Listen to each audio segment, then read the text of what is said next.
नमो अरिहन्ताणं नमो सिद्धाणं नमो आयर्याणं नमो वज्रायाणं नमो लोये सवसा।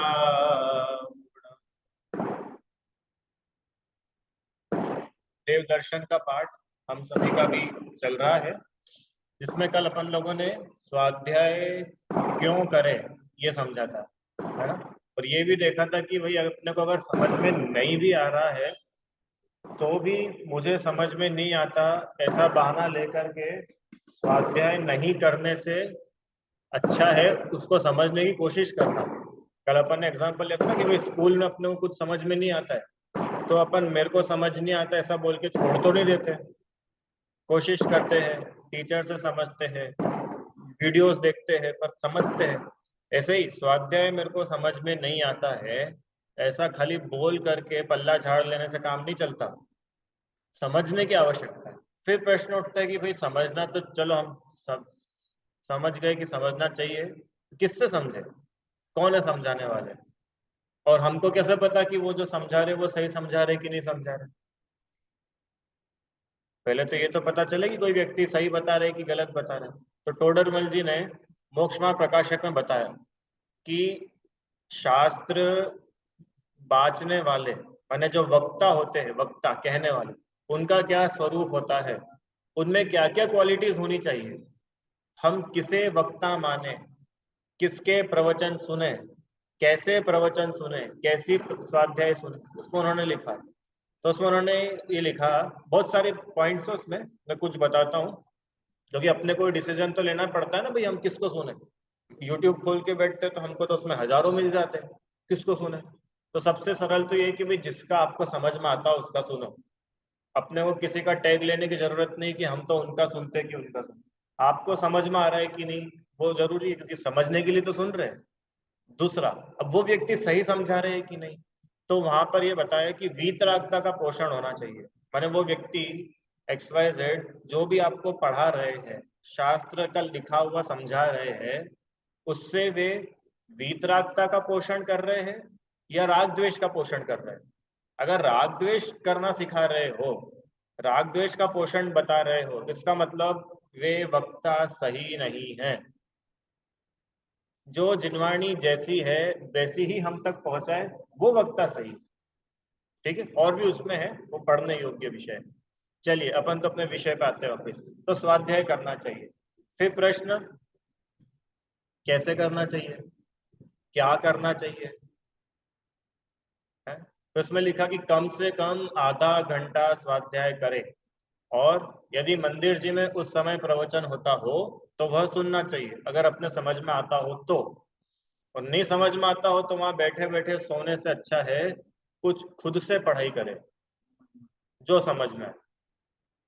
क्योंकि क्या है कि आप फॉर्मेलिटी के लिए कि हाँ भैया वहां लिखा तो था, वहां बोला तो था, ऐसी फॉर्मेलिटी के लिए मानो अगर आप वहां बैठ भी गए तो आप बहुत कुछ लेकर के नहीं उठेंगे, उल्टा आप डिमोटिवेट हो जाएंगे, उल्टा आप हतोत्साहित हो जाएंगे, यार कुछ समझ में तो आता नहीं, चलो अपन तो इससे अच्छा है कि हम जो समझ में आए उसको पढ़े, वीतरागता का पोषण हो इसका ध्यान रखें। ठीक है, आगे चलते हैं। फिर उसके बाद स्वाध्याय के बाद में क्या होता है कि मनन करना चाहिए। ये मनन मतलब मन में उसके बारे में सोचना चाहिए। जैसे पता है आप लोग अभी क्लास में आ रहे हो, ये भी स्वाध्याय है। स्वाध्याय अकेला पढ़ना नहीं होता है, स्वाध्याय मतलब सुनना, पूजा भी स्वाध्याय है, किसी को सुनना भी स्वाध्याय है, शास्त्र पढ़ना भी स्वाध्याय है, सुनाना भी स्वाध्याय है। अभी अपन पढ़ेंगे इसमें शायद लिखा है कि नहीं, स्वाध्याय के अलग अलग टाइप्स होते हैं। तो हमने जो स्वाध्याय किया माने हमने जो पढ़ा, जो सुना, उसके बारे में थोड़ी देर बैठकर उसके मनन करना चाहिए, लिखा है ना, उसके बारे में सोचना चाहिए। मान लो निश्चय निश्चय निश्चय के बारे में पढ़ा, स्वाध्याय किया, तो अब वो निश्चय निश्चय के बारे में अपने को विचारना चाहिए कि क्या निश्चय निश्चय होता है, मेरी लाइफ में कितना निश्चय निश्चय अप्लाई कर पा रहा हूँ, कितनी मुझे जरूरत है और अप्लाई करने की। नहीं, ऐसा तो नहीं है कि मैंने निश्चय निश्चय तो बोल दिया और निश्चय बोल करके मैं भूल गया कि मैंने निश्चय बोला भी था।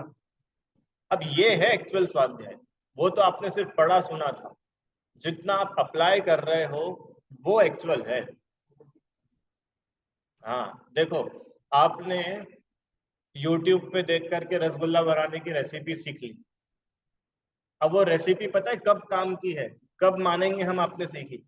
जब आप रसगुल्ला बना के खा लो, जब तो हम बोलेंगे ना कि हाँ आपकी रेसिपी सीखना काम की है। आपने बड़ी बड़ी किताबें खोल खोल के पढ़ ली, फायर एक्सटिंग्विशर ऐसा होता है, इसमें नाइट्रोजन होती है और ऐसा जो भी होता है, और क्या क्या होता है, और ये इतनी बड़ी सिलेंड्रिकल बॉटल होती है, इसको ऐसे दबाते हैं तो उसमें से गैस, सब सीख लिया अपन ने और खुद ही जल के मर गए। फायर एक्सटिंग्विशर तो यहाँ रखा था और अपन जला ही नहीं, उसको चला ही नहीं सके और मर गए। तो आपका फायर एक्सटिंग्विशर के बारे में पढ़ाई काम की थी कि वेस्ट थी? वेस्ट थी, कि भाई उसका जो पर्पस था आप उस पर्पस तक ही नहीं पहुंच पाए, तो हम कैसे मान ले कि आपका पढ़ा हुआ कुछ काम का था? समझ में आया ना? हमने ऐसा पढ़ा कि कौन सा होता है वो जहर, क्या नाम है, पोटेशियम साइनाइड। पोटेशियम साइनाइड इतना खतरनाक जहर है कि जीमान पे रखते सही मर जाते हैं, उसके बाद भी बोतल पे पोटेशियम साइनाइड लिखा और हम उसको खा जाए, तो अपना पढ़ा हुआ क्या काम का था? समझ में? एग्जाम्पल्स तो ऐसे ही शास्त्र में जो हमने पढ़ा, प्रवचन में सुना, उसके बारे में विचार करना चाहिए, सोचना चाहिए मैं कितना अप्लाई कर पा रहा हूँ, और जितना नहीं कर पा रहा हूँ तो कैसे कर सकता हूँ, है ना? ये है एक्चुअल स्वाध्याय। लिखा है मैं कौन हूँ, ये भगवान कौन है, क्या मैं भी इनके जैसे भगवान बन सकता हूँ, मैं दुखी क्यों हूँ, और कोई बोलता है भगवान सुखी है तो वो सुखी क्यों है? ये है एक्चुअल स्वाध्याय। समझ में? देखो, स्वाध्याय को एक शब्द में बताता हूँ आपको। स्वाध्याय is equals to problem solving. जो आपकी प्रॉब्लम सॉल्व करे वो स्वाध्याय, जो आपका प्रॉब्लम सॉल्व करे वो दर्शन, जो आपकी प्रॉब्लम सॉल्व करे वो पूजा, वो अभिषेक, वो आहार। समझ में?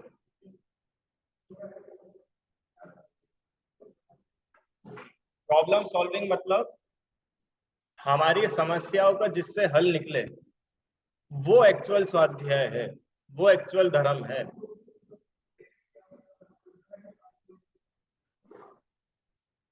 नहीं, सांसारिक लाभ तो मिल ही जाते हैं, उसकी बात नहीं है।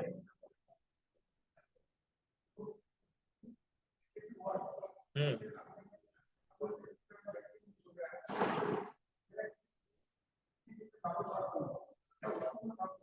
बढ़िया। समझ में आया इनका क्वेश्चन कि प्रॉब्लम सॉल्विंग मतलब किस प्रॉब्लम की बात कर रहे हो आप?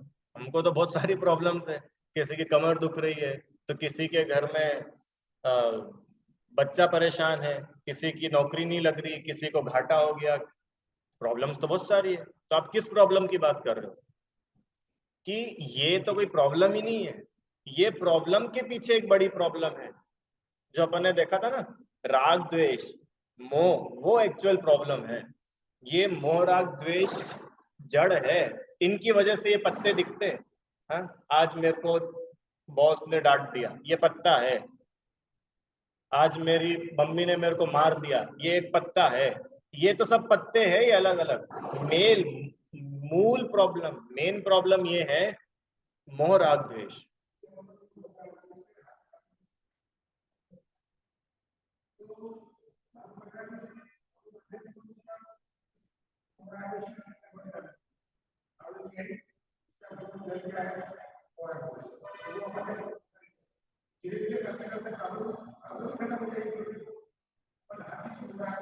प्रॉब्लम्स खत्म नहीं हो जाएंगी, प्रॉब्लम्स तो कर्म के उदय से आएंगी, पर वो प्रॉब्लम से अब दुखी नहीं होंगे।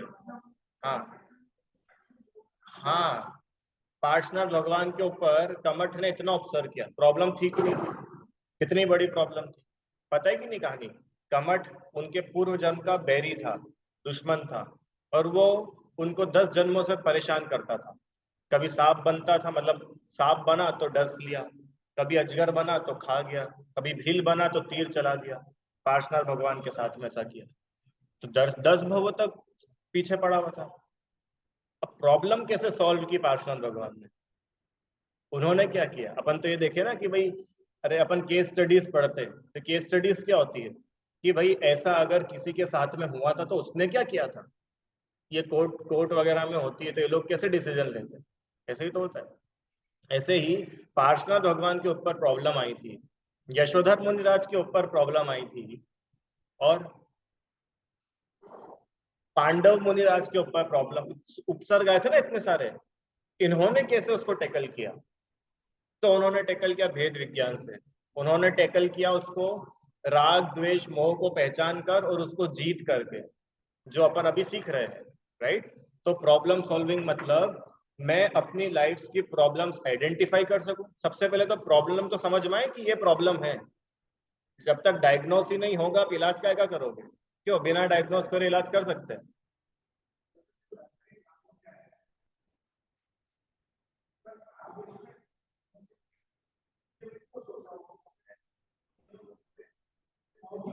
हाँ हाँ, वही। हाँ, मतलब आप उस पत्ते से निकल करके जड़ पे आ जाते हैं, क्योंकि हर प्रॉब्लम का कारण मोह राग द्वेष ही है।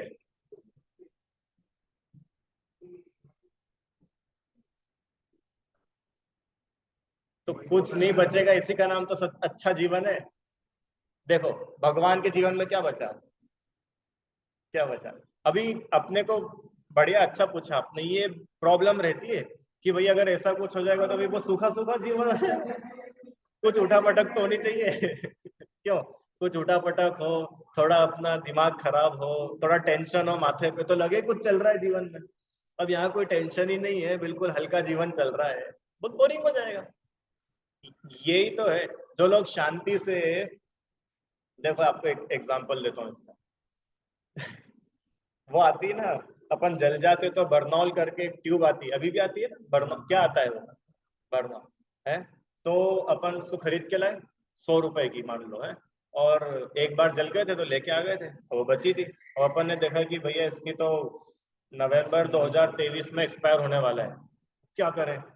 अब क्या करें भाई, हमने गैस ऑन किया और अपना हाथ सेक लिया, क्योंकि बर्नॉल वेस्ट हो जाती। तो उसको यूज करने के लिए हमने तो हमारा हाथ ही जला लिया। मतलब अच्छे भले शांति के जीवन में हम कुछ ना कुछ खुराफात चाहते हैं, क्यों? क्योंकि शांति अच्छी नहीं लगती है। अशांति में रहने की इतनी आदत हो चुकी है कि अब शांति पसंद नहीं आ रही। उसको ऐसा लगता है कि भी कुछ तो चाहिए, कुछ तो चाहिए।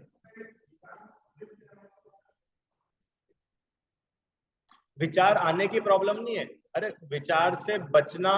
आपको पता है, जो ऐसा सोचता है, थोड़ा सा टॉपिक से अलग जा रहा है पर सुनो, कई बार अपन ऐसा नहीं सोचते, भाई हम तो हमारी आंखों से नहीं देख सकते, कोई हमारे सामने कट रहा हो, अपन तो हमारी आंखों से देखा नहीं जाता। सुना है कि नहीं है कभी? है, हम इतना तो इतना बुरा बोले थे भाई, हम तो सुन ही नहीं सकते, इन कानों से ऐसा सुन ही नहीं सकते। हाँ, जो ऐसा बोलता है ना, मैं आंखों से नहीं देख सकता, इतना भयानक दृश्य, इतनी ऐसी ऐसी बातें भाई, अब तक मैं तो सुन ही नहीं पाता। ये व्यक्ति मालूम क्या बंद कर रहा है? ये बंद कर रहा है कि इसको अगले जन्म में आंखें ही नहीं मिलेगी, क्योंकि ये देखने से भाग रहा है ना, अब इसको आंखें नहीं मिलेगी। ये सुनने से भाग रहा है ना, अब इसको कान नहीं मिलेंगे। अरे भगवान से सीखो। देखो प्रभु के ज्ञान माही सब, लोका लोक झलकता है। भगवान के ज्ञान में क्या है ऐसा है जो नहीं आता, बताओ? सच्चे भक्त बनो प्रभु वर के, ही पथ का अनुसरण करो। भगवान के सच्चे भक्त बन के बताओ। वो भी तो सब कुछ जान के वीतरागी रहते हैं, अपन क्यों नहीं रह सकते? हम भी रहेंगे। ये है सच्चे भक्त। कौन है भगवान के सच्चे भक्त, बोलो? हैं? हाँ, बढ़िया। सॉल्यूशन क्या है?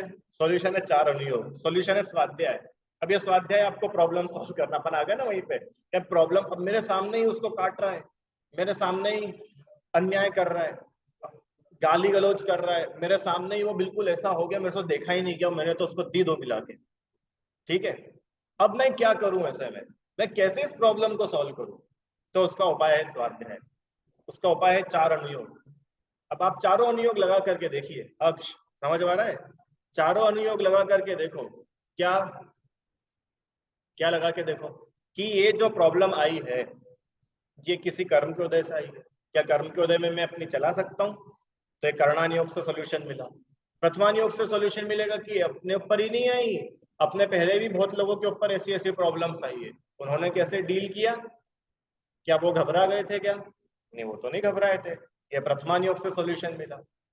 चरणानुयोग से सोल्यूशन मिला कि अब ऐसी सिचुएशन में क्या करना चाहिए। क्या हम अन्याय करें? क्या हम किसी के साथ में फ्रॉड कर दें, किसी का मर्डर कर दें? क्या ये सही तरीका है कि लीगली उस चीज को निपटाया जाए? ये तरीका है। तो ये चरणानुयोग ने आपको सोल्यूशन दिया। द्रव्यानुयोग क्या सोल्यूशन दे रहा है? एक द्रव्य दूसरे द्रव्य का करता नहीं है, इसलिए मेरा दुखी होना व्यर्थ है। ये चारों अनुयोग आपको सोल्यूशन दे। और ये एक प्रॉब्लम में नहीं, आप मेरे को कोई भी प्रॉब्लम लेके आ जाओ, आप मेरे को हमास और इसराइल का प्रॉब्लम लियो, मैं उसका भी यहाँ बैठे बैठे सॉल्व कर देता हूँ। चारों अनुयोग में सारी प्रॉब्लम्स के सोल्यूशन है, सारी प्रॉब्लम के। इसलिए तो बोल रहे स्वाध्याय वो जो आपकी प्रॉब्लम सॉल्व कर सके। अरे पारलौकिक प्रॉब्लम तो सॉल्व होगी ही होगी। ये तो बोल रहे कि जो आपकी लौकिक प्रॉब्लम्स है ना, पाप के उदय की जो प्रॉब्लम्स है, असाता की जो प्रॉब्लम्स है, वो प्रॉब्लम्स भी सॉल्व होगी। क्यों? क्योंकि पुण्य बंद होगा, पुण्य बंधेगा तो फिर साता आएगी। ये तो बाय प्रोडक्ट है उसका। पर्क्स जिसको ना, पर्क्स पर्क्स ऑफ डूइंग स्वाध्याय, ये वो है। ये समझ में आया आप लोगों को? स्वाध्याय सच्चा कब कहलाएगा? कि हम अपनी प्रॉब्लम सॉल्व कर सकते। और पता है, अगर हम अपनी प्रॉब्लम्स पे काम नहीं कर रहे ना, अपन बेहोशी में जीवन जी रहे।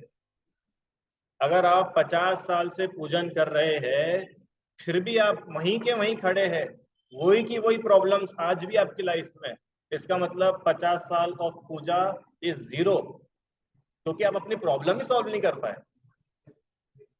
हाँ, अब आपका पर्पस प्रॉब्लम सॉल्व होने की बजाय सिर्फ एक थाली से दूसरी थाली में चावल चढ़ाने जितना रह गया। तो हम जो पूजा कर रहे हैं वो सिर्फ सामग्री इधर से उधर शिफ्ट करने के लिए थोड़ी ना कर रहे थे। हम जो स्वाध्याय कर रहे हैं वो खाली सिर्फ ज्ञान बढ़ाने के लिए थोड़ी कर रहे थे, चरितार्थ करने के लिए कर रहे थे। लेकिन समझ में आए कितनी बढ़िया बात है कि जीवन की जितनी प्रॉब्लम्स है वो सॉल्व। अब ये भी है, एक चुटकी में नहीं होंगी, वो ग्रेजुअली होंगी। हो सकता है अभी आपकी लाइफ की प्रॉब्लम्स कुछ है, तो उनमें से कुछ सॉल्व होंगी, कुछ का सोल्यूशन मिल जाएगा, आगे जाके सॉल्व होंगी। मतलब अपने को धैर्य की आवश्यकता है, बजाय भाग दौड़ करने के, बजाय चिंता करने की। बताओ, तुमने तो बोला था प्रॉब्लम सॉल्व हो जाएगी, वो तो वही की वही। अभी भी गुस्सा आता है। बताओ, 40 साल से हम स्वाध्याय कर रहे हैं, अभी भी हमको तो खाने पीने का इतना राग है, पूछो ही मत। बताओ, रोज रोज मंदिर आते हैं, फिर भी हमको गुस्सा आ जाती है। तो हम क्या बोल रहे कि तुम्हारी गुस्सा खत्म हो जाएगी? गुस्सा तो खत्म होगी जब तुम मुनि बनोगे, आगे 8वें 9वें गुण स्थान जब होगी वो क्रोध का शायद। लोभ का शायद वो तो 10वें गुण स्थान में जाएगी। तुम अपने से ओवर एक्सपेक्ट क्यों कर रहे हो? तो स्वाध्याय आपको बताएगा कि ओवर एक्सपेक्टेशन मत करो, एक्चुअलिटी को समझो। क्या बताऊं, मैं तो इतना स्वाध्याय करता हूँ फिर भी मेरे को टीवी क्रिकेट देखने का राग आता है। तो हमने कब बोला था कि मंदिर आने से तुम्हारा क्रिकेट देखने का राग खत्म हो जाए? समझ में? तो ये प्रॉब्लम सॉल्व होगी। क्या प्रॉब्लम सॉल्व होगी? कि मैं दुखी नहीं होगा। मेन प्रॉब्लम है दुख।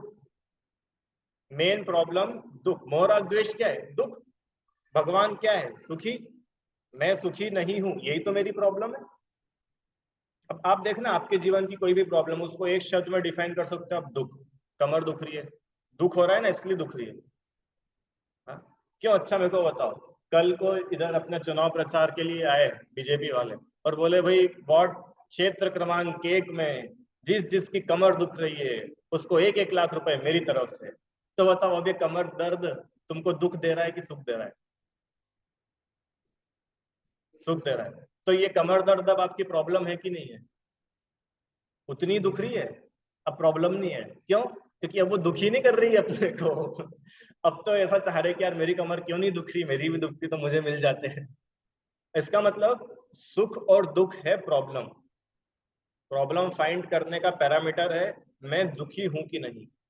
अगर मैं दुखी हो रहा हूं, अगर मेरी शांति में कुछ इंटरप्शंस आ रहे हैं, इसका मतलब वो मेरे लिए प्रॉब्लम है। अब उसको आप नाम कुछ भी दे सकते हो। उसको आप नाम दे सकते हो बिजनेस में लॉस, उसको आप नाम दे सकते हो मुझसे खाना अच्छा नहीं बना, उसको आप नाम दे सकते हो मैं फेल हो गया, उसको आप नाम दे सकते हो मेरी पत्नी ने मुझसे झगड़ा कर लिया, उसको आप नाम दे सकते हो मेरे बच्चे तो मेरी बात ही नहीं मानते हैं, उसको आप नाम दे सकते हो मेरी मम्मी तो मेरे को बहुत डांटती है। अब नाम उसके बहुत सारे हो सकते हैं, पर उसका रूट कॉज क्या है? दुख। आप दुखी हो रहे हो, ये प्रॉब्लम है। अब कैसे मैं सुखी हो सकता हूं, ये प्रॉब्लम का सोल्यूशन है। और जब तक आप उस सोल्यूशन तक नहीं पहुंचेंगे, तब तक आपकी स्वाध्याय पूजा पाठ अधूरी है, अधूरी है। पूरी तो जब होगी जब हम उसको सॉल्यूशन तक लेके जाएंगे। समझ में? अब ये तो अपने को फिगर आउट करना पड़ेगा, अपनी जीवन की क्या क्या प्रॉब्लम्स है। हो सकता है आपकी लाइफ की अलग हो, आपकी अलग हो, आपकी आपकी आपकी अपन सबकी अलग अलग हो। छोटे बच्चे की प्रॉब्लम ये होती है क्या, कि उसको टीवी देखने को नहीं मिली। और बड़े बच्चे, तुम भी इसी बात पर होते हो क्या? है? क्या बताओ, अब मम्मी मैं आपसे बात नहीं कर रहा, अब जब देखो जब मेरे को भी देखना है मैच। अब ऐसे ये अपनी प्रॉब्लम्स है क्या, मैच नहीं देख पाने की? अब वो बच्चे की लाइफ की अलग प्रॉब्लम्स है, अपनी अलग प्रॉब्लम्स है, बड़ों की और अलग प्रॉब्लम्स है। प्रॉब्लम सबकी अलग अलग है, पर सब हो क्या रहे हैं? दुखी। तो दुख को मिटाना प्रॉब्लम का ये जनरलाइज कर दिया अपन ने। अब ये जिनवाणी जो है सबके लिए है ना, भगवान हितोपदेशी थे, उन्होंने सब जीवों के लिए उपदेश दिया। तो सब जीवों के लिए उपदेश मतलब जनरल उपदेश, जो सबको फिट हो जाए। वंशित भैया कि हम तो मुसलमान है कि कोई बात नहीं, तुम्हारे लिए भी उपदेश है क्योंकि तुम भी तो दुखी हो ना। नहीं, हम तो जैन है कि तुम्हारे लिए भी उपदेश है क्योंकि तुम भी दुखी हो। जो दुखी है उसके लिए उपदेश है। उल्टा करो, जैन धर्म किसका? कि जो सुखी होना चाहता है उसका। क्या बोला अंकल? जैन धर्म किसका? जो सुखी होना चाहे उसका। कि हम तो गोल टोपी पहनते तो हम तो साफा, अरे तुम जो करो, आप सुखी होना चाहते हो कि नहीं, कि होना तो चाहते हैं, वेलकम, आ जाओ। समझ में आया? ये है जैन दर्शन। आलू क्यों छोड़ रहे हैं? सुखी होने के लिए। अब एक एक चीज को जब आप सुख से रिलेट करोगे ना, तो आपको समझ में आएगा। रात्रि भोजन क्यों छोड़ा? सुखी होने के लिए। पानी क्यों छान रहे हो? सुखी होने के लिए। मंदिर क्यों आ रहे हो? सुखी होने के लिए। अपन रोज यहाँ पे क्यों इकट्ठे होते 8:30 बजे? पहले दिन की क्लास याद करो, सुखी होने के लिए। क्योंकि दुख प्रॉब्लम है, और प्रॉब्लम के सोल्यूशन के बिना क्यों, मेरे को एक बात बताओ, आप हॉस्पिटल में जाओ, ठीक है ना, और बिल्कुल 5-7 स्टार हॉस्पिटल है, मुंबई का बढ़िया कोकिलाबेन, है ना, अच्छा एक नंबर, एसी आईसीयू में बिल्कुल एसी लगे हुए हैं, और एक एक इंजेक्शन वहाँ पे 10-10 हज़ार रुपए का लगता है। और वहाँ की नर्स की तो पूछो ही मत, इतनी क्वालिफाइड नर्सेज ही बहुत ज्यादा क्वालिफाइड, डॉक्टर की तो बात ही नहीं। ठीक है। और वहां पे पता है जो फर्श है वो बिल्कुल इसराइल से पत्थर आकर के लगा है, और उसको इंडिया के लोगों ने नहीं बनाया। वो हॉस्पिटल पता है किसने बनाया? वो हॉस्पिटल अमेरिका से बड़े बड़े इंजीनियर्स आए थे, उन्होंने उसको तैयार किया। चाइना के बड़े बड़े प्रोजेक्ट बनाने वाले उन्होंने करा, वो सब। और उस हॉस्पिटल में जाने के बाद आपकी खांसी तक दूर ना हो पाए, तो वो हॉस्पिटल आपके किस काम का? किस काम का? और वही गली के डॉक्टर जो एक खाली टेबल लगा करके बैठे हुए हैं, उन्होंने अपने को एक सफेद गोली दी, और वो खाने से अपनी खांसी चली गई। अब वो डॉक्टर अपने कितने काम का? कितने बताओ, कितने काम का? तुम गए थे कैसे किसी के पास? समझ में आया क्या? अपनी प्रॉब्लम का सॉल्व हो रही है, आप तो ये बताओ कि नहीं नहीं वो डॉक्टर की फीस तो 1 लाख है। अरे 1 लाख क्या, 10 लाख भी हो, मेरी प्रॉब्लम सॉल्व हो रही है कि नहीं? और ये क्या, डॉक्टर तो 2 रुपए की पर्ची बनाते थे, कि 2 रुपए की पर्ची में भी तुम्हारी तो खांसी दूर हो रही है ना, तुम्हारे लिए यही शरण है। तो वो नहीं है। समझ में आया? तो स्वाध्याय is equals to problem solving, देव दर्शन is equals to problem solving, भगवान का अभिषेक करने आना is equals to problem solving. ये होना चाहिए, तो पता है अपना जीवन आगे बढ़ता हुआ दिखेगा। नहीं तो ऐसा लगेगा भाई 50 साल से पढ़ रहे हैं वही की वही, वो की वही पूजा है, सब रटा गई हमको तो पूजा।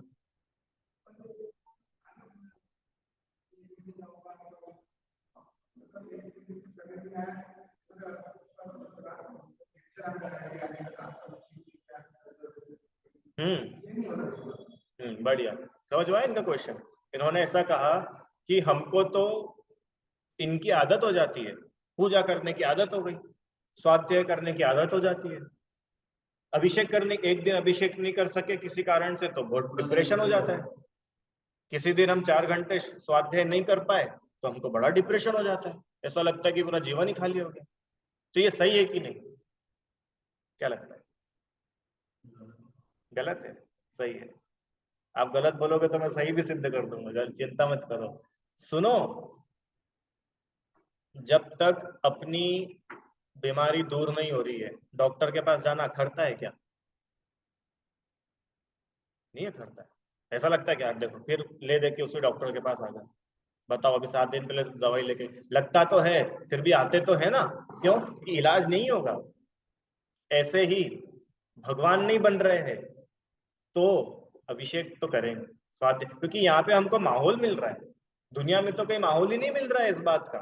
मैं जीव हूं, मैं भगवान बन सकता हूँ, ये बात सुनने को ही मुझे यहाँ पे मिली, तो यहाँ तो मेरे को एटमॉस्फेयर मिल रहा है ना सुखी होने का, तो मैं यहाँ तो रहूंगा बजाय बाहर भटकने के।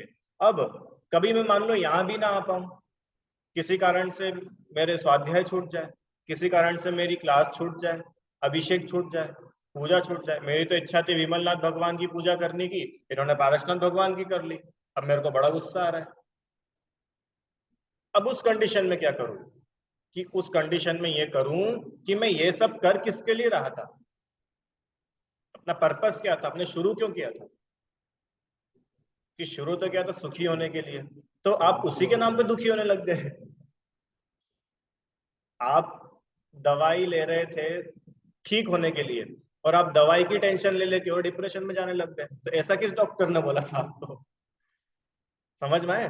तो कभी घबराना नहीं भाई, हम तो पढ़, देखो भैया भैया आप सोचो कि भैया आप तो बहुत पढ़ लेते हो, हम तो पढ़ ही नहीं पाते, आपको तो कितनी चीजें याद है। मैंने पहले ही दिन बोला था ना, अभी थोड़े कल भी तो बोला था अपने, शिव भूति मुनिराज, कुछ भी याद नहीं था और भगवान बन गए।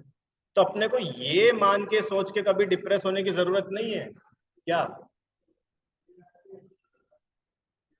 हाँ। हम्म।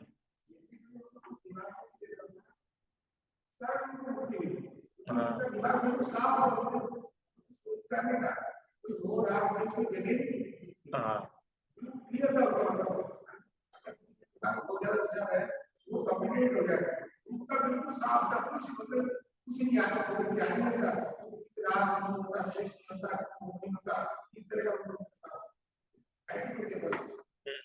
नहीं ठीक है, पर उसमें क्या है कि वो कुछ नहीं जानते थे इसके लिए वो सुखी थे, ज्यादा जानने लग जाते तो खूब विकल्प हो जाते। ये अपन ने समझा ना कि वो तो कुछ भी नहीं जानते, केवल ज्ञानी क्या नहीं जान रहे। तो दुखी होने का कारण नॉलेज नहीं है कि भाई पहले तो हम कम जानते थे, अब आजकल तो इतना जानने लग गए, क्या करें, दिमाग ही खराब हो गया इतना जान जान के। हैं, आइंस्टीन का कितना था? 164। उतना, उसका तो आधा परसेंट भी कोई कर ले तो पागल हो जाए, ये हो जाए वो हो जाए। जानने की समझ, अरे जानना तो बोल रहा हूं ना कि जो व्यक्ति जानने से बचना चाहता है वो केवल ज्ञान को पीठ दिखा रहा है। मेरे जानने में नहीं आए, मेरे जानने में क्यों, क्यों नहीं जानने में आए? जानना चाहिए नहीं, जानने में आ जाए तो उससे द्वेष नहीं करना। जानना चाहिए तो मतलब मैं जा जाके जा रहा हूँ, देख रहा हूँ, जान रहा हूँ, वो नहीं। अब बहुत लोगों की कंप्लेंट रहती है, जो लोग थोड़ा ज्यादा पढ़ लेते हैं ना, स्वाध्याय वगैरह कर लेते हैं, तो बोलते हैं कि देखो अभी भी हम स्वाध्याय कर रहे हैं। अब हम बैठते हैं, माला फिरने बैठते हैं, मान लो ध्यान करने के लिए बैठते हैं, तो हमको तो बहुत गंदे गंदे विचार आते हैं। बताओ, मंदिर में भी वही दुकानदारी के विचार, मंदिर में भी वही, उससे पैसे लेना है, वो उधारी चुकानी है, कम से कम मंदिर में तो नहीं आना चाहिए ये। क्यों? क्यों चाहिए मंदिर में आने चाहिए ख्याल? नहीं आने चाहिए। निश्चय निश्चय तो बोला, अपन जानबूझ करके वो ख्याल नहीं, जान निश्चय निश्चय तो ये था कि मैं जानबूझ कर कुछ नहीं करूंगा। अब फिर भी वो ख्याल आ ही गया मन में, आप कंट्रोल कर सकते हो क्या? नहीं कर सकते हो, तो मन में आ गया ख्याल, अब क्या बोल, नहीं मैं इसको नहीं जानूंगा, मैं इसको नहीं जानूंगा, मैं एक काम करता हूँ, मैं ना ऐसा, मैं ना उल्टा नमोकार मंत्र बोलता हूँ, उल्टा उल्टा नमोकार मंत्र बोलने से क्या होगा?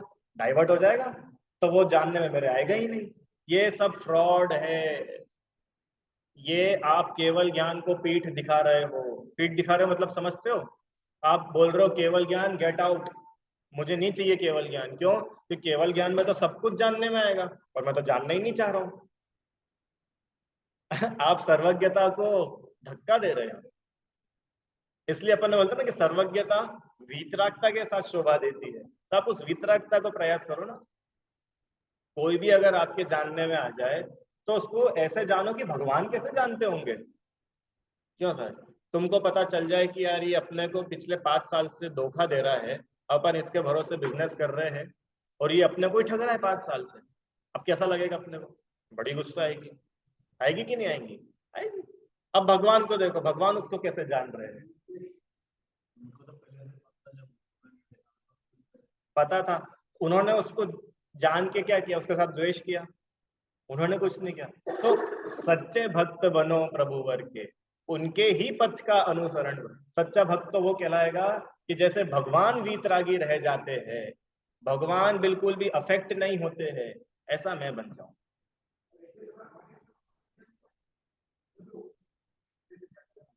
हाँ हाँ।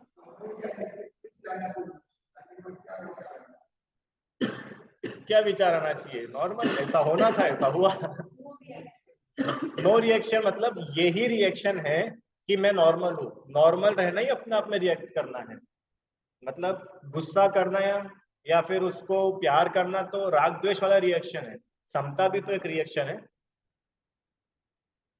समता इज इटसेल्फ अ रिएक्शन।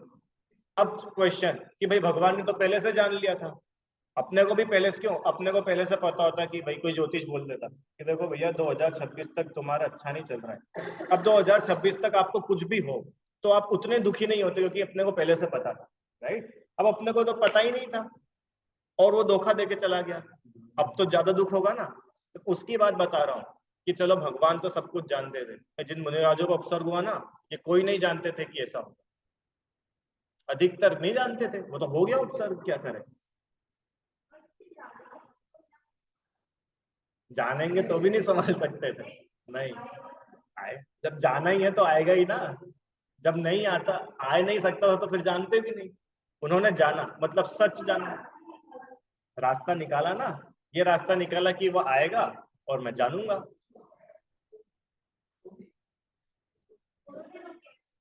हाँ, उनका नो रिएक्शन। पार्श्वन भगवान को पता था, क्या पता था कि कमठ के साथ अपना बैर है और ये अपने को हैरान करेगा, पर हम हैरान नहीं होंगे, ये हमारा स्टैंड है। किसी से भी दुश्मनी मत लेना। क्यों? कि तुमने दुश्मनी ले ली तो वो 10 भाव तक तुमको हैरान करेगा। इसलिए तुम क्या करो, संभल संभल के रहो। कि क्यों संभल के रहे? हम सच्ची बात सुनाएंगे और जिसको दुश्मनी लेनी हो ले। वो कमठ बने, हम पारसनाथ बनेंगे। क्या दिक्कत है? समझ में आया? वापस स्वाध्याय। क्या करना? मनन करना। जो हमने पढ़ा, जो हमने सुना, जो हमने देखा, उसके बारे में सोचना बहुत जरूरी है। क्योंकि क्या अपन सोचते नहीं ना तो सब वैनिश हो जाता है बिल्कुल साफ। जैसा आपने बताया कि आप कल घर जाते जाते आप सोच रहे थे कि शिव मोती मुनिराज के साथ में क्या हुआ था, ऐसी ऐसी थी। तो वो आपने सोचा ना, अब ये आपके दिमाग में प्रिंट हो गया है। अब आप जब जब जब उसके बारे में सोचोगे तब तब आपको बातें ख्याल में आएगी कि मोक्ष मार्ग ज्ञान के विस्तार का नाम नहीं है। बहुत ज्यादा ज्ञान इकट्ठा करने का नाम मोक्ष मार्ग नहीं। क्यों? क्योंकि ऐसे भी मुनिराज हुए हैं जिनको कुछ नहीं आता था और भगवान बन गए। समझ में आया?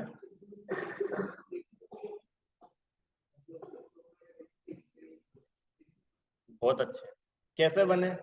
कि जो शास्त्रों का सार था कि मैं आत्मा हूं, मैं मात्र जानने वाला हूं, इतना उन्होंने समझा। ये मूल। समझ में आया? हाँ, वो इन्हीं की कहानी है। चलो, ये लास्ट स्लाइड है इसकी। ठीक है, यहाँ तक समझ में आया आपको? अपन ये लास्ट स्लाइड करते हैं कि भाई हमने ये देव दर्शन की पूरी विधि समझी 3 दिन 4 दिन में। ये सबसे अपने को फायदा क्या हुआ? कुछ फायदा तो होना चाहिए कि नहीं? हम तो बनिया है, कुछ फायदा बताओ कि है आपके लिए फायदा। क्या फायदा है? कि इसको समझने के बाद अपनी आत्मा में शांति होती है, परिणामों में निर्मलता आती है। देव दर्शन की विधि समझने के बाद में हमको एक्चुअल पर्पस समझ में आया कि मंदिर क्यों आए। अभी तक तो हम फॉर्मेलिटी के लिए आते थे, अब हम एक्चुअलिटी में आ रहे हैं। अभी तक हम ऐसे ही आ जाते थे, पर अब हम प्रॉब्लम सॉल्व करने के लिए आ रहे हैं। अभी तक तो मुझे ऐसा लगता था कि पता नहीं यहाँ पे आने से कुछ होता है कि नहीं होता है, अब मुझे विश्वास है यहाँ पे आने से सब कुछ होता है। क्यों? क्योंकि यहीं तो प्रॉब्लम सॉल्व होगी, बाकी जमाने में तो प्रॉब्लम बढ़ेगी और यहाँ पे सॉल्व होगी। ठीक है, और क्या लिखा है ये?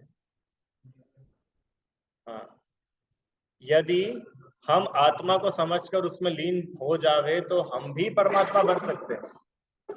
भगवान बनना बताओ सरल है कि कठिन? हाँ, अरे इधर नहीं, अब तो ऐसे ही बताओ, भगवान बनना सरल है कि कठिन?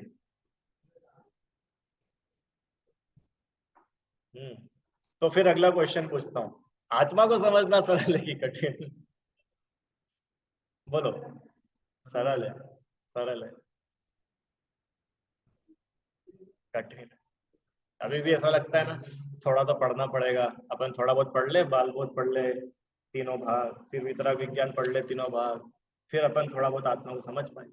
पूरे टोटली रॉन्ग। अभी भी अगर आप ऐसा मान करके बैठे हैं ना कि हम पढ़ेंगे तो समझेंगे, टोटली रॉन्ग। तो फिर धक्का लगा कि नहीं एकदम? तो फिर इतने दिन सब धोखा कर रहे हो हमारे साथ में क्यों? ये सब क्यों लिखा है? कि ये सब बताने के लिए लिखा है कि तुम आत्मा हो, और ये सब पढ़ करके तुम समझोगे ऐसा नहीं है। तुम समझो, फिर इसको पढ़ करके अपने डिसीजन को पुष्ट करो कि देखो यहाँ भी तो ऐसा ही लिखा है। हाँ देख देख, समय सार में भी लिखा है, समय सार में लिखा है इसलिए मैं आत्मा हूं? नहीं, मैं आत्मा हूं इसलिए समय सार जी में लिखा है। कौन बड़ा हुआ समय सार की मैं बड़ा हुआ? समझ में आया आपको? ये बिल्कुल सुप्रीम बात बता रहा हूं मैं आपको। बोलने में ठीक है, हो गया छोड़ो। बोलने में तो अपने को फिर भी लगता है, अच्छी अच्छी बोलने में तो अच्छा किसको वो लगता है, बेटा अच्छे काम करो, बेटा पढ़ो, बेटा पढ़ो। वो पढ़ो काय के लिए? कि मैं आत्मा हूं ये जानने के लिए पढ़ो। और अगर आप पढ़ने के बाद भी अपने आप की पहचान नहीं कर पा रहे, पूरी मूवी देखने के बाद भी आपको यही नहीं पता, पूरी रामायण हो गई और आपको यही नहीं पता राम कौन और सीता कौन, तो क्या रामायण देखी आपने?